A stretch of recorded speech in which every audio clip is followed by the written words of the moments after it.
안녕하세요. 다시 돌아온 피케주 위클리 뉴스 인사드립니다. 그리고 시작과 앞서 구독과 좋아요 꼭 눌러주세요. 자, 그러면 이제 8월 둘째 주 미국 증시를 다시 되짚어보는 시간 가져보도록 하겠습니다. 지난주 미국 증시 다들 어떻게 보셨나요? 모두들 성투하셨는지 궁금합니다.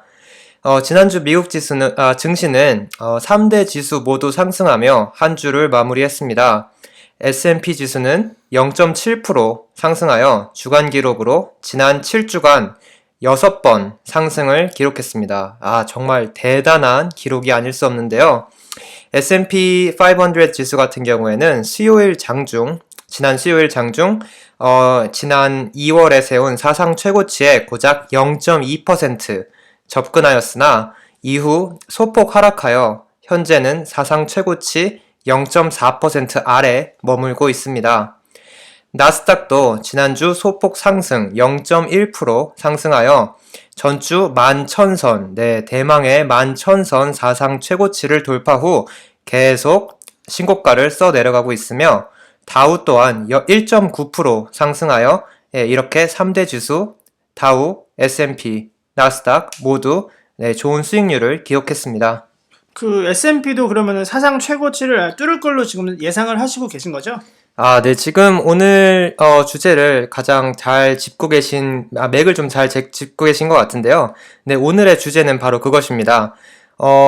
현재 데이터, 현재 그 센티먼트를 봤을 때 시장은 굉장히 리스크 온 된 상태인 것 같아요. 리스크 온이란 좀 위기에 좀 on한다, 좀 위험한 선택을 한다 라는, 그러니까 시장이 좀 bullish하다 이런 뜻이고, 반대로 위기가 아니죠. 위험성을 더 높인다라고. 예, 맞습니다. 위험을 더 테이크한다, 위험을 더 가져간다 이런 뜻이고, 반대인 risk off는 좀 위험성을 좀 줄인다, 그렇기 때문에 좀 안전자산에 투자한다 이런 뜻으로 이해하시면 되겠습니다.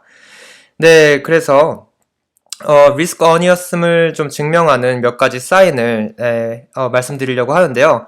가장 첫 번째는 역시나 채권 시장입니다. 안전자산의 대표 주자인 미국 장기 채권 금리는 지난 목요일 억션이 있었는데요. 이 억션에서 좀 그 투자자들의 수요가 굉장히 약했던 관계로 10년물은 0.7%, 30년물은 1.5% 금리로 각각 8주, 5주치 최고치를 갱신했습니다.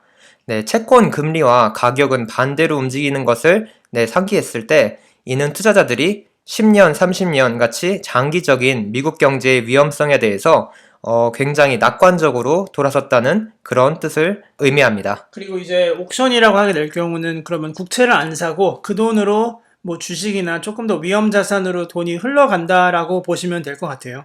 네, 맞습니다.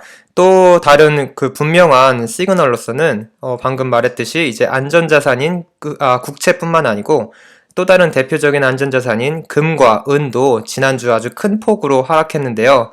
혹시 금이나 은을 가지고 계신 분들은 아마 깜짝 놀라셨을 거예요. 아마 은 같은 경우에는 하루에 장중 한 13%, 하루에 13%가 떨어지는, 저도 그 중에 하나였는데, 그런 큰 움직임을 보여줘서, 많은 투자들을 놀라게 했는데요.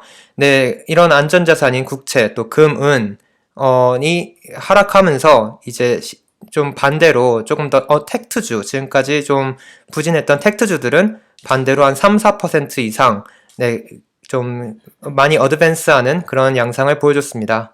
그러면은 뉴포트님은 은이, 그리고 금과 은이 저번 주에 크게 빠졌는데 이거의 가장 큰 이유가 아까 말씀하신 그 국채 옥션에 대해서 결과가 생각보다 좋지 않았기 때문에 사람들이 이제 그러면 리스크 온 센티멘트를 갖고 위험 자산을 투자하는 성향이 높아졌다라고 판단을 해서 이렇게 많이 빠진 건지, 아니면 혹시 그 외의 이유도 있을까요? 그 이외의 이유는 뭐 여러 가지가 있겠는데요. 예를 들어서 지난주에 나왔던 뭐 백신 관련된 백신 그 스케줄에 있어서 좀 호재가 있었죠. 그 외에도 좀 지난주 발표된 데이터에서 미국 소매, 그러니까 미국 경제의 약 70%가량을 차지하는 소매가 지금 3달 연속으로 상승 데이터를 보여주고 있다는 그러한 호재가 네, 작용을 많이 한 것 같습니다. 그럼 하나만 더 질문을 하고 싶은데 금보다 은이 훨씬 많이 떨어졌단 말이에요. 그 이유가 뭐죠? 왜 금보다 은이 훨씬 많이 떨어졌죠? 금과 은 어떻게 보면 둘 다 안전자산의 대표 주자지만 또 다르게 얘기하면 안전자산의 가장 그 중에서도 어떤 게 제일 안전하냐라고 따졌을 때 결국에는 금인 것 같아요. 은이라고 하면 조금 더 금의 서브인 네, 그런 느낌이 있었고 실제로 지난 금 랠리 이후에 은이 좀 뒤늦게 따라잡고 지금 떨어질 때는 더 빨리 떨어지는 것을 봤을 때 네, 은이 금과 같이 완전한 안전자산이다라고 평가하기에는 아직은 좀 이른 감이 있기 때문에 이러한 이유로 네, 금보다 은이 조금 더 변동성이 심한 것 같습니다. 그러면 뉴포트님은 왜 은을 사셨죠? 금을 안 사고? 이것도 좋은 질문인데요. 저는 금 랠리 때 이미 금을 갖고 있었어요.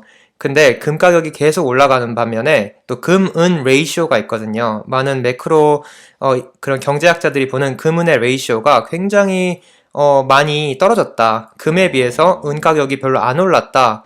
그래서 저는 은에 뒤늦게 투자했는데 또 그 타이밍이 금이 은을 가파르게 따라잡는 그 타이밍과 좀 맞아떨어졌던 것 같습니다. 알겠습니다. 네. 네, 그래서 또 한 가지 또 데이터를 하나만 더 드릴게요.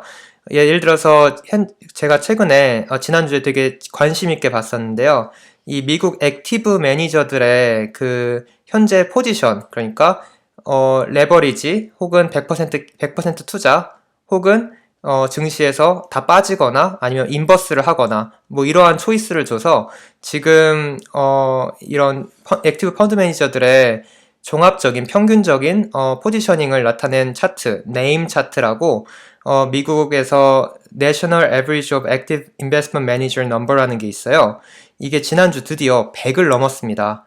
100을 넘었다는 것은 네임 지수가 100을 넘었다는 것은 결국에 지금 현재 모두 갖고 있는 돈을 다 증시에 투자한 것도 모자라 약간의 레버리지, 그러니까 돈을 빌려서 투자까지 가고 있다는 그런 면면을 좀 보여주고 있는 건데요.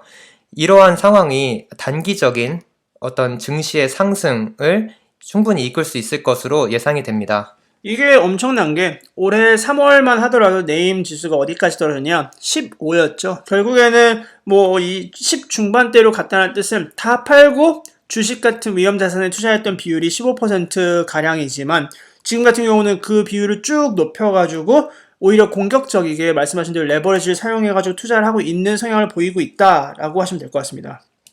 진짜 신기한 게 혹시 이 100을 넘긴 시점이 또 있었나요? 과거에? 네, 100을 넘긴 시점 있었죠. 근데 자주는 아니고요. 지난 2018년 6월이 아마 마지막으로 네임 넘버가 100 이상을 뚫었던 것으로 알고 있습니다. 그리고 모두 다 기억하듯이 2018년이라고 하면 네, 그때 엄청 어마어마한 이제 주식 상승이 2016, 17, 18 그리고 18년 말에 살짝 좀 떨어졌다가 다시 19년도에 그때 S&P 19년도에 아마 한 1년 동안 34% 정도 올랐을 거예요. 네, 그러한 어마어마한 네, 그 증시 상승 한가운데 있었을 때가 네, 그때 네임 지수가 100이 넘었기 때문에 저는 이 네임 지수가 지금 이번에 100을 뚫은 것이 이제 또 금, 은, 또 미국 국채 같은 안전자산이 단기적으로는 조정이 불가피해 보이며 반대로 조금 더 위험 자산인 주식 혹은 기타 뭐 하이힐드나 뭐 회사채 같은 곳이 조금 더 수혜를 입을 것으로 네, 예상하고 있습니다.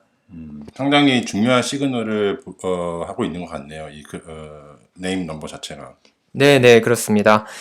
그래서 이제 이번 주 어떤 일이 있을지 네, 한번 예상해보는 시간을 이제 넘어가서 네, 가져보도록 하겠는데요. 사실 이번 주는 그렇게 크게 많은 뉴스나 많은 이벤트가 예상되어 있진 않아요.